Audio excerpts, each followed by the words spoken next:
ഈ ചോദ്യം text book കണ്ടിട്ടുള്ള കുട്ടികൾ എന്തായാലും ഈ ചോദ്യം ഓർക്കുന്നതാണ്. ടെക്സ്റ്റ് ബുക്കിൽ തന്നെ ഉള്ള ചോദ്യമാണ്. The formula is E equal to NH nu. Therefore N is equal to E/H nu. Nu തന്നിട്ടില്ല, പകരം ലാംഡയാണ് തന്നിരിക്കുന്നത്. So you can write H nu as HC/λ. It only explains about the splitting of spectral lines in presence of electric field. അതായത് Stark effect explain ചെയ്യുന്നു എന്നാണ് പറയുന്നത്. തെറ്റാണ്. Bohr model unable to explain Stark effect and the Zeeman effect.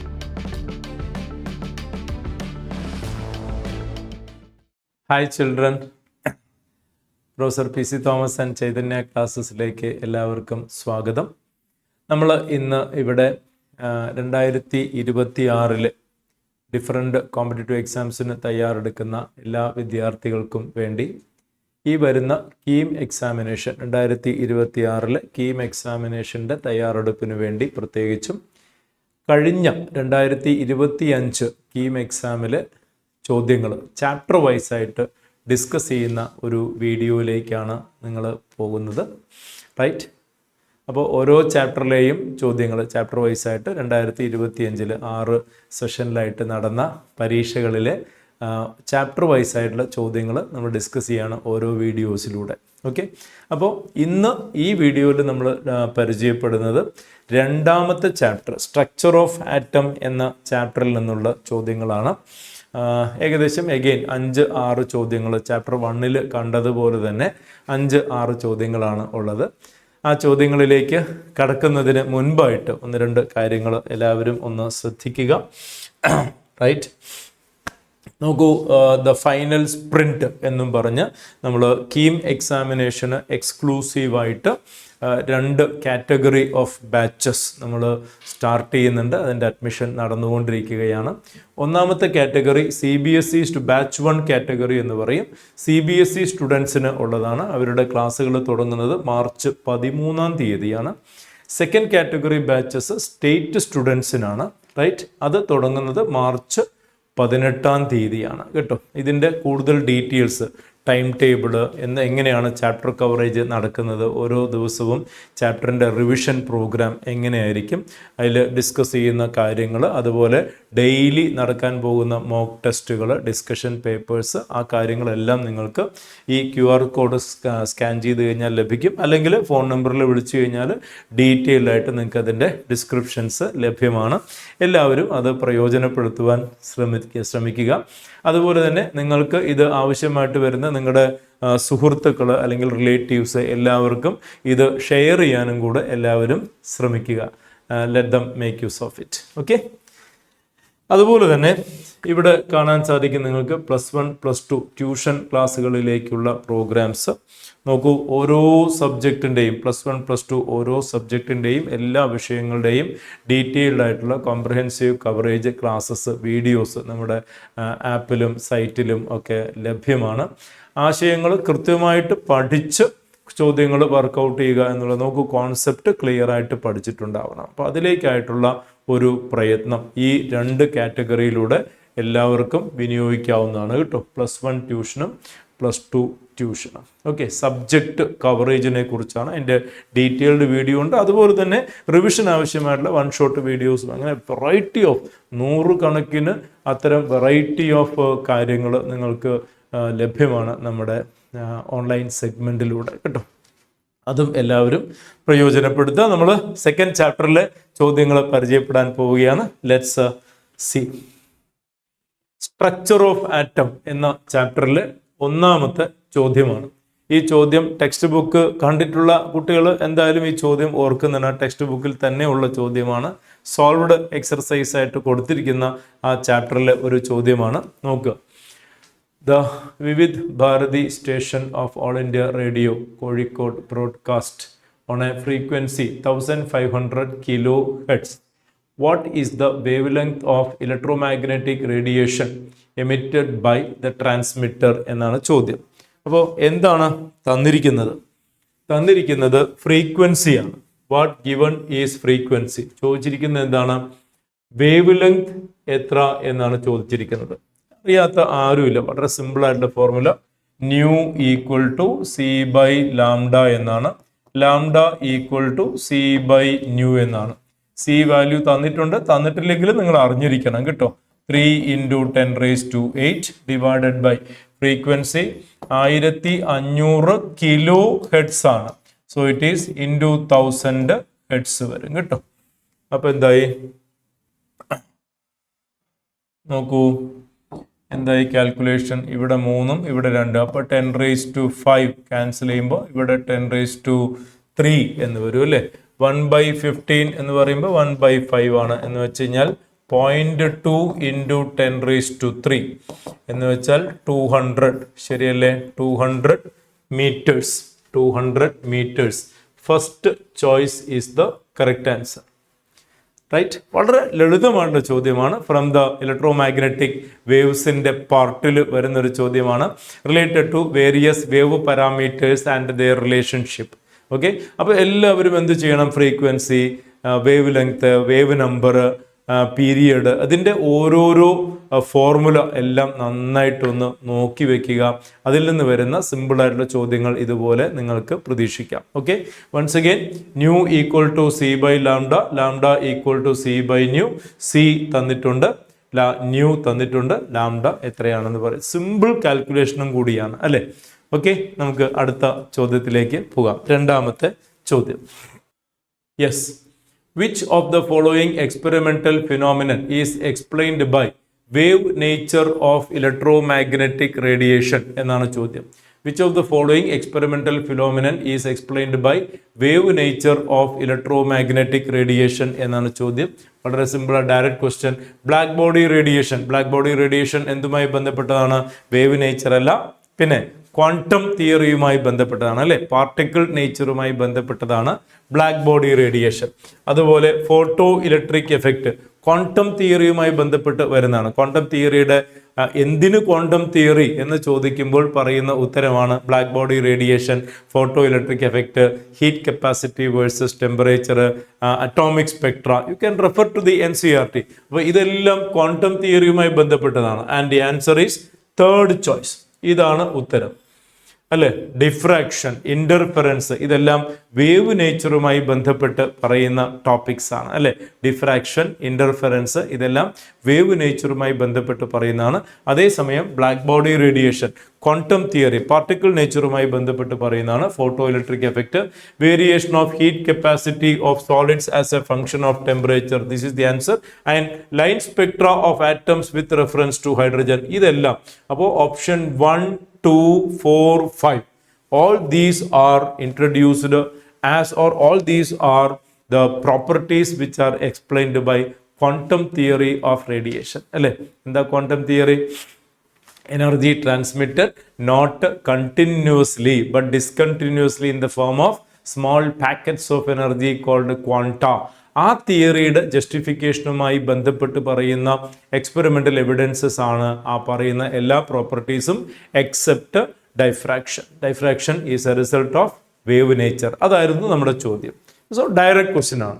ഇത്തരം ചോദ്യങ്ങളെയാണ് നമ്മൾ എന്താ പറയുക, easy, moderate, easy questions എന്ന് പറയുന്നത്. ഈസി എന്ന് വെച്ചാൽ ഡയറക്റ്റ് ക്വസ്റ്റ്യൻ, ഡയറക്റ്റ് ആയിട്ട് വരുന്ന ഒരു ചോദ്യം. അപ്പം അത്തരം ചോദ്യങ്ങളും ധാരാളം കാണാൻ സാധിക്കുന്നുണ്ട് കേട്ടോ. ഓക്കെ, അടുത്ത ചോദ്യം നോക്കാം. A 150 watt bulb emits monochromatic light of wavelength 662 nanometer.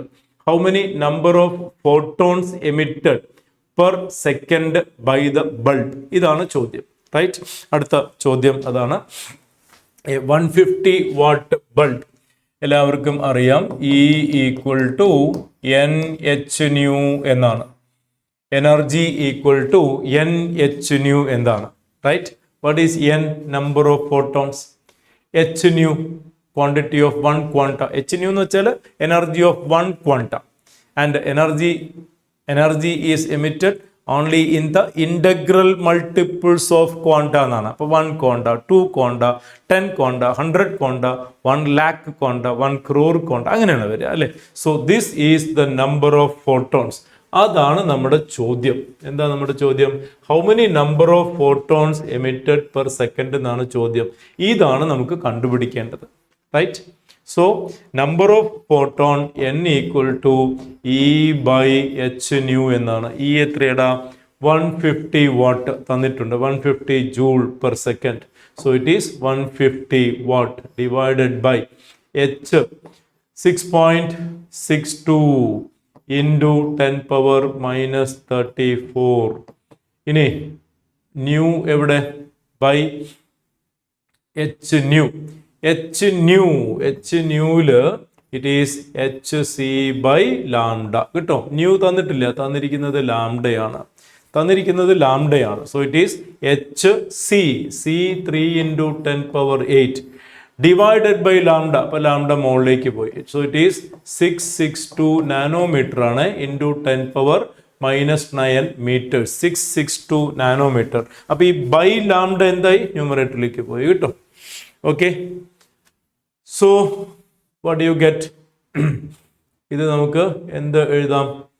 It is 6.62 into 10 power -7 എന്ന് എഴുതാം അല്ലേ? അപ്പോൾ ഇത് രണ്ടും ക്യാൻസലായി, റൈറ്റ്? ഇനി 10 raised to -7 ഇവിടെ കട്ട് ചെയ്യാം. അപ്പോൾ 10 raised to -27 ആവും. ശരിയല്ലേ മക്കളെ? -27ഉം 7ഉം -34. ഇനി ഇത് കട്ട് ചെയ്ത് കഴിഞ്ഞാൽ 10 raised to -19 ആയി. ശരിയല്ലേ? 10 raised to -19 with 8 27, right? Now ഇവിടെ ഒരു 0 ഉണ്ട്. ഇത് ന്യൂമറേറ്ററിലേക്ക് പോകുമ്പോൾ 10 raised to 9 ആവും. ഈ ഒരു 0 കട്ട് ചെയ്യുമ്പോൾ 10 raised to 19. 10 raised to 19. So it is 10 raised to 20 ആവും. ഇത് കട്ട് ചെയ്ത് കഴിഞ്ഞാൽ 5 ആയി. So it is 5 into 10 raised to 20 എന്ന് കിട്ടണം. 5 into 10 raised to 20 എന്ന് കിട്ടണം. ഏതാണ് option? 5 into 10 raised to 20. Option 4 ഉത്തരമായിട്ട് വരണം. കിട്ടും, റൈറ്റ്? അപ്പോൾ കാൽക്കുലേഷൻ പാർട്ടിൽ കുറച്ച് ശ്രദ്ധ കേന്ദ്രീകരിക്കണം. അത് വലിയ കാൽക്കുലേഷൻ ഒന്നും ഇല്ല കേട്ടോ. പവറൊക്കെ ചെയ്യുമ്പോൾ അങ്ങോട്ടും ഇങ്ങോട്ടും തെറ്റിപ്പോകാനുള്ള സാധ്യതയുണ്ട്. അതൊന്ന് ശ്രദ്ധിക്കുക എന്ന് മാത്രമേ അതിനുള്ളൂ, അല്ലാതെ വേറെ കാര്യങ്ങളൊന്നുമില്ല. ഒരിക്കൽ കൂടെ പറയാം. 150 watt bulb emit monochromatic light wavelength 662 nanometre. How many number of photons എന്നാണ് ചോദ്യം. So the formula is E equal to NH nu. Therefore N is equal to E by H nu. Nu തന്നിട്ടില്ല, പകരം ലാംഡയാണ് തന്നിരിക്കുന്നത്. So you can write H nu as HC by lambda. So 150 divided by H into C by lambda മുകളിലേക്ക് ഇട്ടു. ഇനി workout ചെയ്തത് എല്ലാവർക്കും മനസ്സിലായി എന്ന് വിചാരിക്കുന്നു. 662 10 power -9 6.62 10 power -7 ആക്കിയാൽ ഇത് ക്യാൻസൽ ആവും അല്ലേ? പിന്നെ 10 power -7ഉം -34ഉം -27 ആയി. ആ -27ഉം 10 raised to 8ഉം -19 ആയി. മുകളിലേക്ക് പോയപ്പോൾ 10 raised to 19 ആയി. ഈ ഒരു 0 ചേർത്ത് 10 raised to 20 ആയി. Now 15/3 that is 5 into 10 raised to 20, right? ഈ ക്യാൻസൽ ചെയ്യുന്നതും മറ്റു കാര്യങ്ങളൊക്കെ എന്താ പറയുക, ഓരോരുത്തരും ഓരോ സ്റ്റൈലിലായിരിക്കും ചെയ്യുന്നുണ്ടാവുക. ഇനി ഞാൻ തന്നെ കുറച്ചും ചെയ്യുമ്പോൾ വേറൊരു ഫോർമാറ്റിലായിരിക്കും ചെയ്യുക. ബട്ട് എനിവേ ഒരു സബ്സ്റ്റിറ്റ്യൂഷന് ഒരു ആൻസറേ ഉള്ളൂ, റൈറ്റ്? ആൻഡ് എല്ലായ്പ്പോഴും കാൽക്കുലേഷൻസ് ചെയ്യുമ്പോൾ ഇപ്പോൾ ഇവിടെ കറക്റ്റ് ആൻസർ വരുന്നുണ്ട്, ചിലപ്പോൾ ഒക്കെ ചെറിയ ചെറിയ വേരിയേഷൻസ് ഒക്കെ.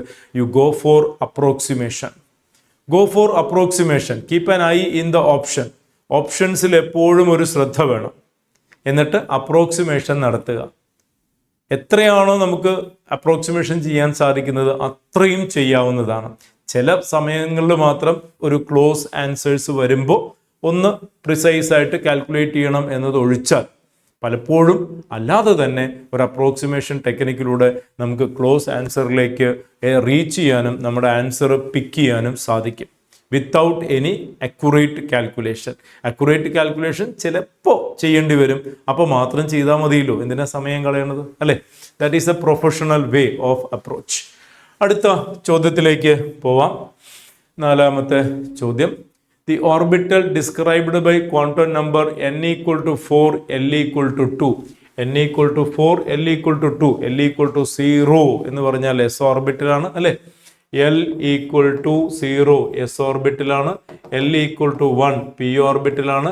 L equal to 2 d ഓർബിറ്റലാണ്. So it is 4d orbital അല്ലെ, ഫിഫ്ത്ത് ചോയ്സ് ആണ്. 4d ഓർബിറ്റൽ ഫിഫ്ത്ത് ചോയ്സ് ആണ്. ശരിയല്ലേ? കറക്റ്റ്. യെസ്. ഡയറക്റ്റ് ക്വസ്റ്റ്യൻ ആണ്. ക്വാണ്ടം നമ്പേഴ്സിനെ കുറിച്ച് ഐഡിയ ഉള്ള എല്ലാവർക്കും സിമ്പിൾ ആയിട്ട് ആൻസർ ചെയ്യാവുന്ന ഡയറക്റ്റ് ക്വസ്റ്റ്യൻ ആണ് കേട്ടോ. ഓക്കെ, അടുത്ത ചോദ്യം.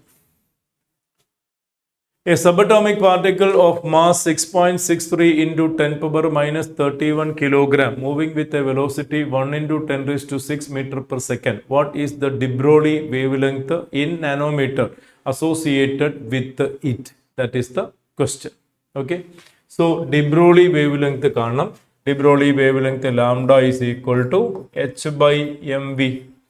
de Broglie wavelength lambda equal to h by mv. de Broglie relation എല്ലാവരും ഓർക്കുന്നുണ്ടാകും എന്ന് വിചാരിക്കുന്നു. de Broglie റിലേഷൻ ശരിയല്ലേ? Right. Lambda equal to H by M B. Right.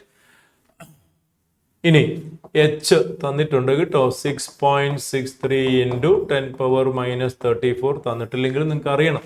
Mass 6.63 into 10 power minus 31 kilogram into velocity 1 into 10 raise to 6. Simplify ചെയ്യാം. വേറൊന്നുമില്ലല്ലോ ഇതിനകത്ത് അല്ലേ? ഇത് straight away ക്യാൻസലായി, ഇത് ക്യാൻസലായി. 10 പവർ മൈനസ് 3 എന്ന് വന്നു. ഇനി ഇത് മുകളിലോട്ട് പോകുമ്പോൾ 10 പവർ മൈനസ് 9 ആയി. ഇത് മേളിലോട്ട് പോകുമ്പോൾ 10 പവർ മൈനസ് 9 ആയി.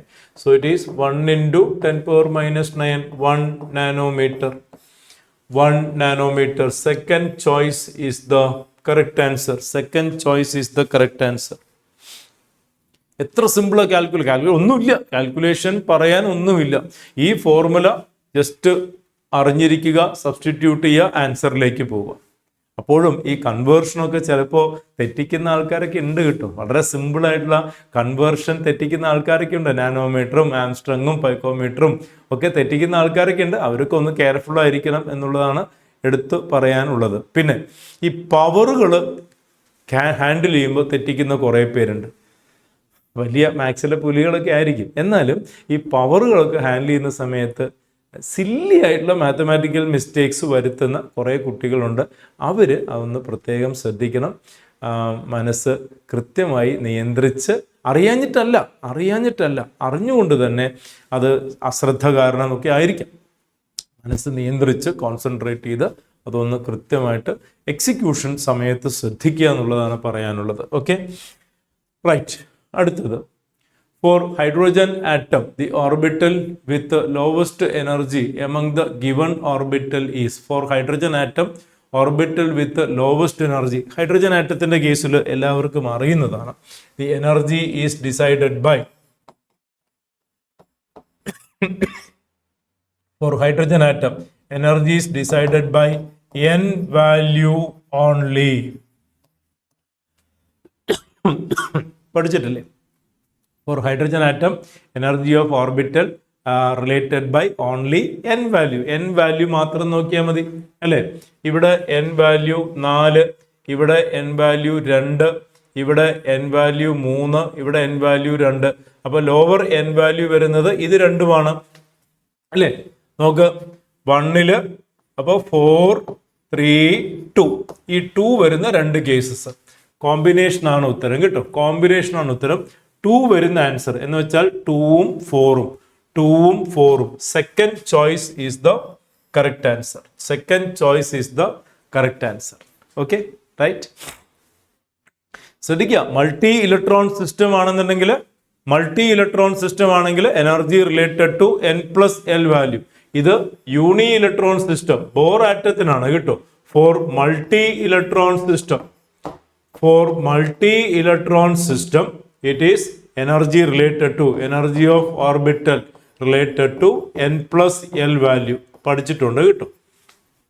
ഇനി സെയിം n+l വാല്യൂ വന്നു കഴിഞ്ഞാൽ എന്ത് ചെയ്യണം? The one with the lower n value filled first, having lower energy. The one with the lower n value is having lower energy. അങ്ങനെയാണ് വരിക അല്ലേ? യെസ്. അടുത്ത ചോദ്യം. For any subshell defined by L value, How many values of magnetic quantum number are possible? Right? How many values of magnetic quantum number are? നിങ്ങൾക്ക് എല്ലാവർക്കും അറിയാം magnetic quantum number designed by the magnetic quantum number related to number of orbitals.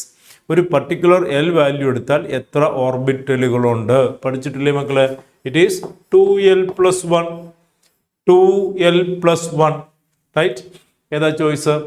Option 3 answer വരണം കേട്ടോ. 2l plus 1 number of orbitals. Number of magnetic quantum number values എന്ന് വെച്ചാൽ number of orbitals. For example l equal to 2 ആണെങ്കിൽ എല്ലാവർക്കും അറിയാം ml value എങ്ങനെ വരണം? -l to 0 to plus l. പഠിച്ചിട്ടില്ലേ? അങ്ങനെയാണ് വരേണ്ടത്. ml വാല്യൂ വരേണ്ടത് -l to 0 to plus l. Right? അപ്പൊ l ഈക്വൽ ടു 2 ആണെങ്കിൽ എന്ത് വരും? -2 -1 0 +1 +2 ഇങ്ങനെ വരണം. റൈറ്റ്? എത്ര വാല്യൂസ് ആയി? 1 2 3 4 5. അതാണ് ഈ കാണുന്ന ഫോർമുല. 2l plus 1 എന്ന് വെച്ച് കഴിഞ്ഞാൽ 2 into l equal to 2. 2 into 2 plus 1, that is 5 orbitals. മനസ്സിലായോ? അപ്പോൾ എത്ര മാഗ്നറ്റിക് ക്വാണ്ടം നമ്പർ വാല്യൂസ് ഉണ്ട് എന്ന് ചോദിച്ചാൽ എത്ര ഓർബിറ്റൽ ഉണ്ട് എന്നാണ് ചോദ്യം. It is 2l plus 1. ചിലപ്പോൾ ചോദ്യം എത്ര ഇലക്ട്രോൺസ് എന്നായിരിക്കും. അപ്പോൾ 2 into 2l plus 1 എന്ന് പറയണം. നമ്പർ ഓഫ് ഇലക്ട്രോൺസ് എന്ന് ചോദിച്ചാൽ 2 into 2l plus 1, അതായത് 4l plus 2 എന്ന് പറയണം. ചോദ്യം മാറി. ഓക്കെ?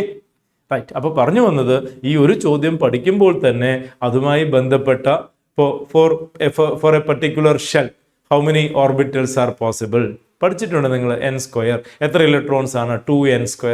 അങ്ങനെയുള്ള എല്ലാ ഫോർമുലകളും റിലേറ്റഡ് ആയിട്ടുള്ള ഫോർമുലകളെല്ലാം റിവൈസ് ചെയ്തുകൊണ്ടേയിരിക്കാം കേട്ടോ. ഓക്കെ, അടുത്ത ചോദ്യം. What is the total number of orbitals associated with the principal quantum number n equal to 3? What is the total number of orbitals associated with the principal quantum number n equal to 3? ഇതാണ് ഇപ്പൊ നമ്മൾ പറഞ്ഞത്. Number of orbitals in A shell. Number of orbitals in nth shell. It is n². 9. Third choice. നോക്കൂ, n equal to 3 വന്നു കഴിഞ്ഞാൽ there can be 3s orbital ഒരെണ്ണം. there can be 3p orbital 3 എണ്ണം. there can be 3d orbital 5 എണ്ണം. അല്ലേ? n equal to 3 വന്നാൽ ഏതൊക്കെ സാധ്യതകളുണ്ട്? 3s വരാം, 3p വരാം, 3d വരാം. 3s എന്ന് വെച്ച് കഴിഞ്ഞാൽ ഒരു ഓർബിറ്റൽ അല്ലേ? 3p എന്ന് വെച്ച് കഴിഞ്ഞാൽ px, py, pz 3 orbital. 3d എന്ന് പറഞ്ഞാൽ എത്രയായി? 5 ഓർബിറ്റലായി. dxy, dyz, dxz, dx²-y², dz², 5 എണ്ണമായി. ശരിയല്ലേ? അപ്പോൾ ഇനി 3f വരില്ല. f സ്റ്റാർട്ട് ചെയ്യുന്നത് 4th-ലാണ്. അപ്പൊ എത്ര ഓർബിറ്റലായി? ഇവിടെ ഒരെണ്ണം, ഇവിടെ 3 എണ്ണം, ഇവിടെ 5 എണ്ണം. 5 3 8 3 9. ഇത് നമുക്ക് എങ്ങനെ ഫ്രെയിം ചെയ്യാം? n², 3², 9. That's it. ഇനി നാലാമത്തെ ഷെല്ലിലാണെങ്കിലോ 4² 16 ഓർബിറ്റൽസ്. എസിൽ ഒരെണ്ണം, പിയിൽ 3 എണ്ണം, 3 4, ഡിയിൽ 5 എണ്ണം, 5 4 9, എഫിൽ 7 എണ്ണം, 9 7 16 എന്ന് കിട്ടും. ശരിയല്ലേ? ഇനി ഇതേ ചോദ്യം നമ്പർ ഓഫ് ഇലക്ട്രോൺസ് എന്ന് ചോദിച്ചു കഴിഞ്ഞാൽ 2n² എന്ന് വരണം. Number of electrons in nth shell എന്ന് ചോദിച്ചാൽ 2n² എന്ന് വരണം. For the example in this question it will be 2 into n², 2 into 9 18 എന്ന് വരും. ഓക്കെ, അതാണ് നമ്മുടെ പീരിയോഡിക് ടേബിളിൽ കാണുന്ന 18 റിപ്പിറ്റേഷൻ. 2 8 8 18 18 32 എന്ന് കാണുന്ന ആ 18 കോമ്പിനേഷൻ ഇങ്ങനെ വരുന്നതാണ് കേട്ടോ. ഓക്കെ, അടുത്ത ചോദ്യം. When uncertainty in momentum is 0, then uncertainty in position of the particle is Heisenberg uncertainty principle. പ്രധാനപ്പെട്ട ഒരു ചോദ്യമാണ്. അപ്പോൾ നമുക്ക് ഇപ്പോൾ തന്നെ എത്രയും 9 ചോദ്യങ്ങൾ. അപ്പോൾ ഫസ്റ്റ് ചാപ്റ്ററിൽ നമ്മളൊരു 6 ചോദ്യങ്ങളാണ് കണ്ടതെങ്കിൽ സെക്കൻഡ് ചാപ്റ്ററിൽ ഇപ്പോൾ ഏകദേശം 10-നടുത്ത് ചോദ്യങ്ങൾ ആയിട്ടുണ്ട്. അപ്പോൾ നോക്കുക, uncertainty in momentum zero. What is the formula? Delta x into delta p greater than or equal to H by 4π എന്നാണ്. അപ്പോൾ ഇത് സീറോയിലേക്ക് ഡ്രോപ്പ് ചെയ്താൽ മക്കളെ ഇത് ഇൻഫിനിറ്റിയിലേക്ക് ഹൈറ്റ് ചെയ്യും അല്ലെ, ഇത് ഇൻഫിനിറ്റി ആയിട്ട് മാറും. നോക്കൂ, a into b equal to constant എന്നാണ്. അതാണ് uncertainty in position into uncertainty in momentum greater than or equal to H by 4π എന്നാണ്. ഈ ഫോർമുലയുടെ ഒരു ഫ്രെയിമിംഗ് എങ്ങനെയാണ്? A into b equal to constant എന്നാണ്. ബി കുറഞ്ഞാൽ എ കൂടും. When b tend to 0, a tend to infinity. When uncertainty in momentum tend to 0, that means momentum കൃത്യമായി locate ചെയ്യാൻ സാധിക്കുമ്പോൾ പൊസിഷന്റെ അൺസർട്ടനിറ്റി ഇൻഫിനിറ്റിയിലേക്ക് ഷൂട്ട് ചെയ്യും. ഇതാണ് ഉത്തരം, കിട്ടും. ഇതാണ് ആൻസർ. അതാണല്ലോ uncertainty principle. It is impossible to determine simultaneously and precisely the exact position and velocity of a moving subatomic particle like electron എന്ന് പറയുന്നതാണ് uncertainty principle, right? So when uncertainty in momentum is zero, then uncertainty in position of a particle എന്ന് പറഞ്ഞത് അത്ര justifiable അല്ല. കാരണം uncertainty principle എന്ന് പറയുന്ന എല്ലാ പാർട്ടിക്കിൾസിനും ബാധകമാണോ? ചിലപ്പോഴൊക്കെ നമുക്ക് കോൺസെപ്ച്വലി ചില ചോദ്യങ്ങളിൽ ഇത്തരം എറേഴ്സ് എന്നല്ല, ഒരു അശ്രദ്ധ കാണാൻ സാധിക്കും. നോക്കുക, പാർട്ടിക്കിൾ എന്ന് പറഞ്ഞാൽ അത് ശരിയാണോ? സത്യത്തിലല്ല. കാരണം എല്ലാ പാർട്ടിക്കിൾസിനും ഹൈസൻബർഗ് അൺസർട്ടനിറ്റി പ്രിൻസിപ്പിൾസ് ബാധകമല്ല. ഒരു മൂവിങ് ക്രിക്കറ്റ് ബോളിന് ഹൈസൻബർഗ് അൺസർട്ടനിറ്റി പ്രിൻസിപ്പിൾ ബാധകമല്ല. എവിടെയാണ് അൺസർട്ടനിറ്റി പ്രിൻസിപ്പിൾ വരുന്നത്? It is related to quantum mechanics ആണ്. ക്വാണ്ടം മെക്കാനിക്സിലാണ് വരുന്നത്. ക്വാണ്ടം മെക്കാനിക്സിന്റെ ആശയത്തിലാണ് അത് ഉൾപ്പെടുത്തുന്നത്, അല്ലെങ്കിൽ പഠിക്കുന്നത്, അല്ലെങ്കിൽ അറിഞ്ഞിരിക്കേണ്ടത്, അപ്ലൈ ചെയ്യേണ്ടത് അവിടെയാണ്. It is applicable to microscopic systems, not macroscopic systems. അപ്പോൾ പാർട്ടിക്കിൾ എന്നുള്ളത് നോക്കൂ, നമ്മൾ ചോദ്യങ്ങളെ ക്രിട്ടിക്കലായിട്ട് ചിന്തിക്കാനും കൂടെ സാധിക്കണം കേട്ടോ. സാർ ഇങ്ങനെ ചോദിച്ചിരിക്കുന്നത് ശരിയാണോ? ആ ചോദ്യത്തിൽ ഇങ്ങനെ വന്നിരിക്കുന്ന ആശയം ശരിയാണോ? അങ്ങനെ കൂടെ ചിന്തിക്കുമ്പോൾ പുതിയ പുതിയ ചോദ്യങ്ങൾ ഫ്രെയിം ചെയ്യാൻ പോലും നമ്മളെ കൊണ്ട് സാധിക്കും. അത് ആശയപരമായി നമ്മളെ കൂടുതൽ ഉന്നതിയിലേക്ക് എത്തിക്കും. ചോദ്യങ്ങൾ അത് എല്ലാ സ്ഥലത്തും കയറി അപ്ലൈ ചെയ്യാനൊന്നും നിൽക്കണ്ട, കാരണം അത് ചിലപ്പോൾ നമ്മുടെ സ്കോറിങ്ങിനെ ബാധിക്കും. എന്നാലും ആശയം കൃത്യമായിട്ട് ഉൾക്കൊള്ളുക എന്നുള്ളത് വളരെ പ്രധാനപ്പെട്ട വിഷയമാണ്. നോക്കൂ, Heisenberg uncertainty principle is applied for microscopic systems. അപ്പോൾ ഇത്തരമൊരു ചോദ്യം ഇലക്ട്രോൺസിനെ കുറിച്ചാണ് ചോദിക്കേണ്ടത്. അപ്പോൾ അത്തരമൊരു പാർട്ടിക്കിളാണ് അവർ ഉദ്ദേശിച്ചിരിക്കുന്നത് എന്ന് അസ്യൂം ചെയ്യാം കേട്ടോ. So the answer will be option 5. അടുത്ത ചോദ്യം, which of the following statement is not true with the Bohr model of atom? It accounts stability of line spectra helium plus. It failed to account for finer details of hydrogen atom spectrum by using sophisticated spectroscopic techniques. It is unable to explain spectrum of atom ion which possess only 2 electrons. It only explains about splitting of spectral lines in presence of electric field. നോക്കിയാൽ തന്നെ അറിയാം, 4th statement തെറ്റാണെന്ന് പറയാൻ സാധിക്കും അല്ലേ. 4th statement തെറ്റാണ്. എന്താ നമുക്ക് വേണ്ടത്? നോട്ട് ട്രൂ ആണ് വേണ്ടത്. ഇത് ട്രൂ ആണ്. It account stability and line spectra of Bohr atoms. ആരാ Bohr atom? Hydrogen, helium plus, lithium 2+, അതൊക്കെ ബോർ ആറ്റമാണ്. രണ്ടാമത്തെ statement, it fail to account finer details of NCERT text ബുക്കിലുള്ളതാണ്. ഫൈൻ സ്പെക്ട്രത്തിനെ കുറിച്ച് ഹൈഡ്രജൻ ബോർ മോഡൽ ഒന്നും പറയുന്നില്ല. ഇത് ട്രൂ സ്റ്റേറ്റ്മെന്റ് ആണ്. ഇനി it is unable to explain spectrum atom ion which process multi electron. True ആണ്. ഇത് തെറ്റാണ്. എന്താ തെറ്റ്? It only explains about the splitting of spectral lines in presence of electric field. അതായത് സ്റ്റാർക്ക് എഫക്റ്റ് എക്സ്പ്ലെയിൻ ചെയ്യുന്നു എന്നാണ് പറയുന്നത്. തെറ്റാണ്. Bohr model unable to explain Stark effect and Zeeman effect. Text ബുക്കിലുള്ളതാണ്, എല്ലാവരും പഠിച്ചിട്ടുണ്ട്. എന്താ Stark effect? Splitting of spectral lines in electric field, Stark effect. Splitting of spectral lines in magnetic field, Zeeman effect. ഇതിനെക്കുറിച്ച് Bohr model വിശദീകരിക്കുന്നില്ല. ഇവിടെ എന്താ പറഞ്ഞിരിക്കുന്നത്?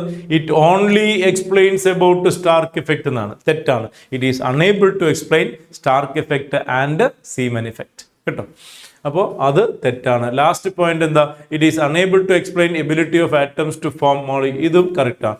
ഇത് പൂർണ്ണമായിട്ടും NCERT-യിൽ ഉള്ളതാണ്. Merits and demerits of Bohr model, ആ ഭാഗം പഠിച്ചു കഴിഞ്ഞാൽ ഉത്തരം പറയാൻ സാധിക്കും. ഡയറക്റ്റ് ക്വസ്റ്റ്യൻ ആണ്. കിട്ടും. ഓക്കെ, അടുത്ത ചോദ്യം. Which of the following statement is not true? Which of the following statement is not true? The energies of orbital in same subshell increases with the increase in atomic number. Probability density function is 0 on the plane where two lobes touch each other. The lower the value of n plus L for an orbital, lower is its energy. Total number of nodes is given by n minus L. Maximum number of electrons in a shell with the principal quantum number is equal to n square. എല്ലാവർക്കും പെട്ടെന്ന് മനസ്സിലാക്കാവുന്നേ ഉള്ളൂ. ഇത് തെറ്റായിട്ടുള്ള statement ആണ്. അതാണ് നമ്മുടെ ഉത്തരം. 5th choice ആണ് നമ്മുടെ ആൻസർ. ഓരോ ചോയ്സ് ആയിട്ട് പരിശോധിക്കാം. The energy of orbital in the same subshell increase with increase in atomic number. ഇത് ടെക്സ്റ്റ് ബുക്കിലുണ്ട്. ടെക്സ്റ്റ് ബുക്കിൽ ഹൈഡ്രജന്റെ, സോഡിയത്തിന്റെ, ലിഥിയത്തിന്റെ ഒക്കെ അറ്റോമിക് നമ്പർ കൂടുന്നതിനനുസരിച്ച് എനർജി ഓഫ് ഓർബിറ്റൽ കൂടുന്നതിനെ കുറിച്ചുള്ളൊരു ഓർഡർ ടെക്സ്റ്റ് ബുക്കിൽ മെൻഷൻ ചെയ്തിട്ടുണ്ട്. ഇത് NCERT-യിൽ നിങ്ങൾക്ക് കാണാൻ സാധിക്കും. ടെക്സ്റ്റിലുണ്ട്, കിട്ടും. ലാസ്റ്റ് പോർഷനിൽ എനർജി ഓഫ് ബോ പ്രിൻസിപ്പിളിൻ്റെ ആ ഭാഗത്ത് നോക്കിയാൽ കാണാൻ സാധിക്കും.